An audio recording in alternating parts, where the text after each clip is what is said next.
Oo, pamilya ko kayo, pero hindi ko kayo maramdaman na pamilya ko. Alam niyo na may problema ako, di ba? Alam niyo na may pinagdadaanan ako. Nagpo-post pa ako sa Facebook, di ba? Nagpa-my day ako na hindi ako okay, may problema ako.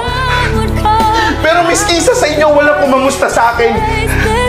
Wala man lang miski isa sa inyo nagtanong sa akin kung kaya ko pa ba? Okay lang ba ako kung kinakaya ko pa ba? Meron ba? Ha? Meron? Di ba wala naman? Kasi kakamustahin nyo lang ako pag may kailangan kayo.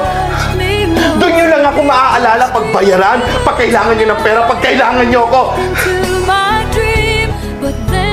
Pero paano naman pag kailangan ko kayo? Kailan nyo ako kakamustahin?